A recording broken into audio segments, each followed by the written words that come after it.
বাংলা ক্লাসে সবাইকে স্বাগত জানাচ্ছি। সাহিত্যের পাশাপাশি এখানে আপনারা পাবেন সাহিত্যের সাথে সংশ্লিষ্ট পুরাণ, ইতিহাস, দর্শন ও মনোবিজ্ঞান বিষয়ক ভিডিও। আর এইসব ভিডিও নিয়ে আপনাদের সাথে আছি আমি বিকাশ রায়। থাকুন বাংলা ক্লাসের সাথে। ফিরে আসি আজকের আলোচনায়। আমাদের আজকের আলোচ্য বিষয় অ্যারিস্টটলের অনুকরণ তত্ত্ব।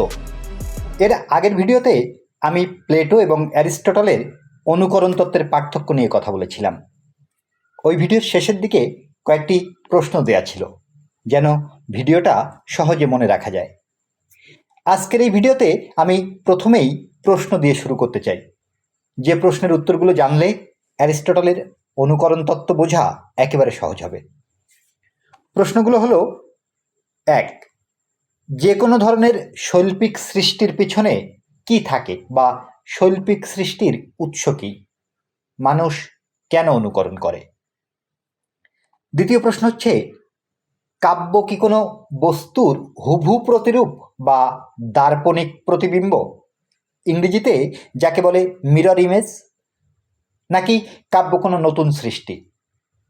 3 নাম্বার, কাব্যশিল্পের রূপগুলো পরস্পরের থেকে পৃথক হয় কেন?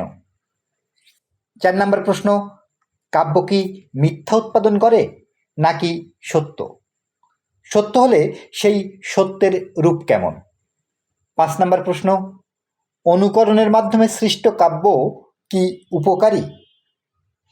এই প্রশ্নগুলোর উত্তর জানলে আমরা অ্যারিস্টটলের অনুকরণ তত্ত্বকে খুব সহজেই মনে রাখতে পারব। এবার আসি প্রশ্নগুলোর উত্তরে।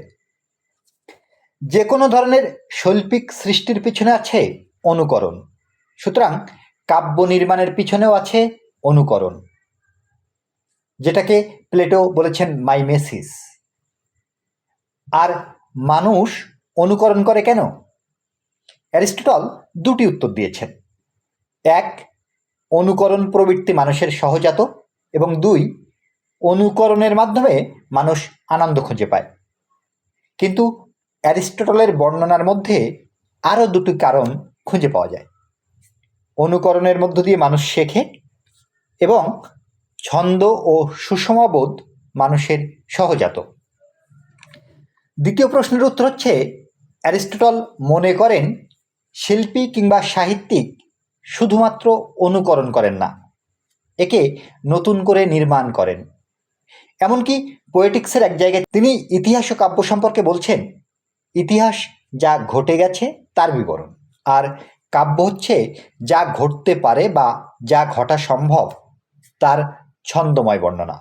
অর্থাৎ হুবহু বাস্তব নয়, একজন কবি সম্ভাব্য বাস্তবকে নির্মাণ করেন।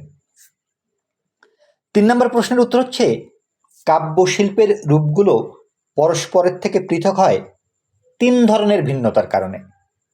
এগুলো হচ্ছে অনুকরণের মাধ্যমের ভিন্নতা, বিষয়বস্তুর ভিন্নতা এবং অনুকরণের রীতি বা পদ্ধতির ভিন্নতা। অনুকরণের মাধ্যমের ভিন্নতা আবার 3 ধরনের: মেলোডি বা সুর, রিদম বা ছন্দ এবং ল্যাঙ্গুয়েজ বা ভাষা।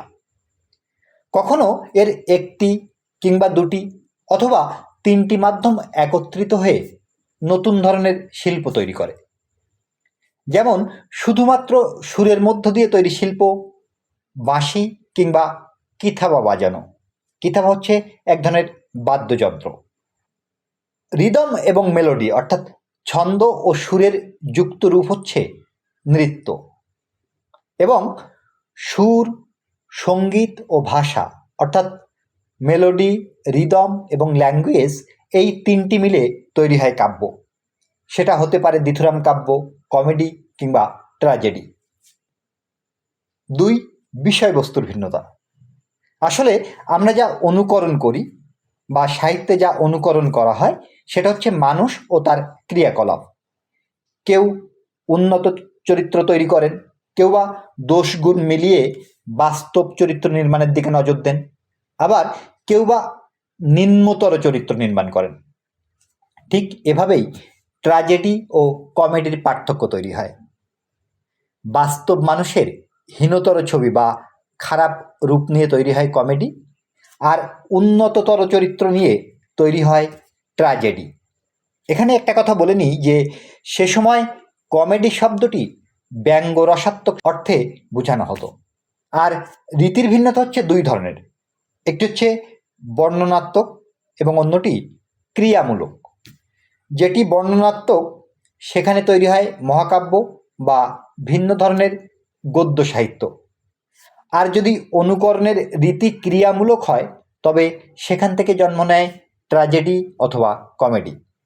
4 নম্বর প্রশ্নের উত্তর হচ্ছে কবি মিথ্যা তৈরি করেন না। কবি যে সত্য নির্মাণ করেন তা হয়তো আক্ষরিক অর্থে সত্য নাও হতে পারে, কিন্তু এটা কাব্যিক সত্য বা পোয়েটিক ট্রুথ। কবি সম্ভাব্য বাস্তবের নির্মাতা। আর 5 নম্বর প্রশ্নের উত্তর হচ্ছে কাব্য মানুষের জন্য উপকারী, কারণ এটি করুণা ও ভয়ের মধ্য দিয়ে মানুষের আত্মাকে পরিশুদ্ধ করে বা ক্যাথারসিস ঘটায়। এগুলোই হচ্ছে অ্যারিস্টটলের অনুকরণ তত্ত্বের মূল কথা। আজকের ভিডিও এ পর্যন্তই। সবাই ভালো থাকবেন এই শুভকামনা জানিয়ে শেষ করছি। ধন্যবাদ সবাইকে।